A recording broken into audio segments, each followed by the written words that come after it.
Assalamualaikum warahmatullahi wabarakatuh. Shalom, Om Swastiastu, Namo Buddhaya, Salam Kebajikan, Rahayu.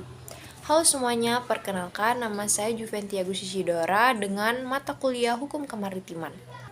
Zona maritim dibagi menjadi 3 yurisdiksi berdasarkan Perjanjian Umum Hukum Laut atau UNCLOS tahun 1982, yaitu yang pertama adalah laut teritorial, yang kedua adalah zona tambahan, yang ketiga zona ekonomi eksklusif. Laut teritorial, zona tambahan, dan zona ekonomi eksklusif merupakan zona yang berada di bawah kedaulatan nasional. Sementara laut lepas dan kawasan dasar laut internasional merupakan zona yang berada di luar kedaulatan nasional. Yang pertama, laut teritorial. Laut teritorial adalah wilayah kedaulatan yang dimiliki oleh suatu negara, yang meliputi wilayah perairan yang mencapai jarak 12 mil laut dari garis dasar pantai terendah saat laut surut. Laut teritorial ini termasuk dalam garis laut yang dimiliki oleh Indonesia, yang memiliki wilayah lautan yang sangat luas. Laut teritorial, negara berhak menetapkan lebar laut teritorial sampai 12 mil laut dari garis pangkal. Selanjutnya, zona tambahan. Zona tambahan adalah wilayah laut yang lebarnya tidak melebihi 20 juta laut yang diukur dari garis pangkal, dari mana laut teritorialnya mulai. Negara pantai memiliki hak-hak terbatas di zona tambahan, yang terbatas pada melakukan pengawasan untuk mencegah pelanggaran regulasi undangan terkait masalah imigrasi, saniter, bea cukai, dan fiskal.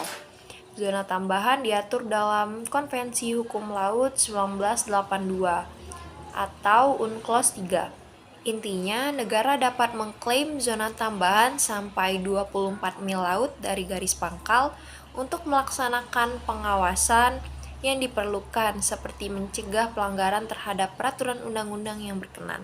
Selanjutnya, landas kontinen, yaitu dasar laut dan tanah di bawahnya dari wilayah bawah laut yang terbentang di luar laut teritorial suatu negara sepanjang perpanjangan alami wilayah daratannya sampai ke tepi luar tepian kontinen atau sampai dengan jarak 200 mil laut dari tepi kontinen. Garis pangkal yang digunakan untuk mengukur lebar laut teritorial. Konsep ini didefinisikan dalam Konvensi PBB tentang Hukum Laut atau UNCLOS tahun 1982, di mana Indonesia merupakan salah satu pihak di dalamnya. Landas kontinen merupakan wilayah penting untuk eksplorasi dan eksploitasi sumber daya alam. Indonesia sebagai negara kepulauan mempunyai landas kontinen yang luas dan penentuan batas terluarnya sangat penting bagi kepentingan nasional negara tersebut.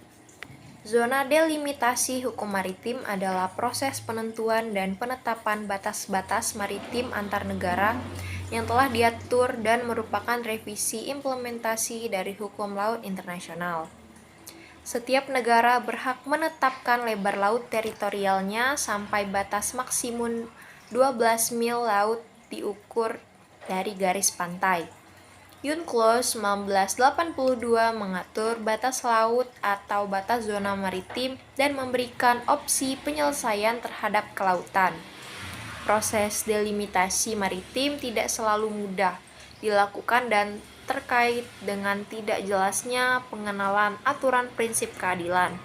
Faktor lingkungan juga memiliki pengaruh dalam penentuan perjanjian delimitasi maritim. Selanjutnya, pengaturan hukum tentang delimitasi dalam hukum laut internasional. Yang pertama, delimitasi laut teritorial pasal 15 UNCLOS mengatur tentang delimitasi laut teritorial. Menurut pasal 15 UNCLOS, sebuah negara bisa memilih untuk tidak menerapkan prinsip garis sama jarak atau garis tengah, yaitu median line, jika pihak yang terlibat setuju atau jika ada pertimbangan historis atau kondisi istimewa lainnya.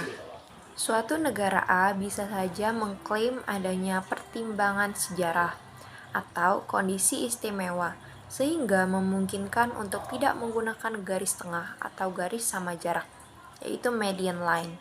Akan tetapi, negara B bisa juga tidak menyetujui apa yang dikemukakan oleh negara A. Akibatnya, antara negara A dan B akan terjadi sengketa yang perlu diselesaikan. Dalam hal metode delimitasi, batas atau laut teritorial antara dua atau lebih negara yang berseberangan, praktik negara menunjukkan bahwa garis tengah yang merupakan garis sama jarak dari titik-titik terdekat pada kedua negara yang diterima sebagai garis batas maritim. Yang kedua, delimitasi zona tambahan. Perkembangan konsep zona tambahan bisa dipandang sebagai konsekuensi dari beberapa konvensi khusus. Konvensi Laut Teritorial atau Territorial Sea Convention menyatakan bahwa lebar zona tambahan tidak boleh melewati 12 mil laut dari garis pangkal. Terdapat di dalam pasal 24 ayat 2 Territorial Sea Convention. Meskipun Territorial Sea Convention atau TSC sebagai salah satu produk hukum Konferensi 1958 menentukan lebar maksimum zona tambahan, konferensi ini tidak berhasil mencapai kesepakatan mengenai lebar laut teritorial dan zona tambahan. Akibatnya, ada variasi yang cukup besar dalam hal klaim zona tambahan pada sejak saat itu. Sebagai contoh, beberapa negara mengklaim 3 mil laut teritorial dengan 9 mil zona tambahan.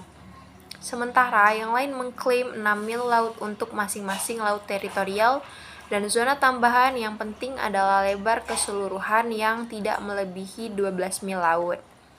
Akhirnya, UNCLOS dengan jelas menyatakan bahwa zona tambahan semestinya mencangkup lebar maksimum hingga 24 mil laut tanpa menyebut aturan secara eksplisit dengan mengenai delimitasi zona tambahan itu. Yang ketiga, delimitasi zona ekonomi eksklusif atau biasa disingkat ZEE. Perkembangan hukum kebiasaan internasional yang berkaitan dengan delimitasi zona ekonomi eksklusif mirip dengan yang berlaku pada delimitasi landasan kontinen. 27 dalam beberapa kasus seperti Gulf of Maine tahun 1984 dan Kanada-Prancis tahun 1992. Delimitasi zona ekonomi eksklusif pada sekaligus juga delimitasi untuk landasan kontinen. Di dalam hukum kebiasaan, nampaknya negara-negara yang bersengketa memiliki kebebasan untuk menyepakati garis pada batas zona ekonomi eksklusif yang tumpang tindih, sepanjang kesepakatan ini tidak merugikan atau mengganggu hak negara lain. Di dalam UNCLOS, delimitasi batas maritim diatur dalam pasal 74. Pasal ini identik dengan pasal 83 tentang delimitasi landasan kontinen. Tidak satupun dari pasal 74 dan pasal 83 UNCLOS yang memberikan petunjuk rinci tentang proses delimitasi, tetapi hanya menyebutkan perlunya mencapai solusi yang adil.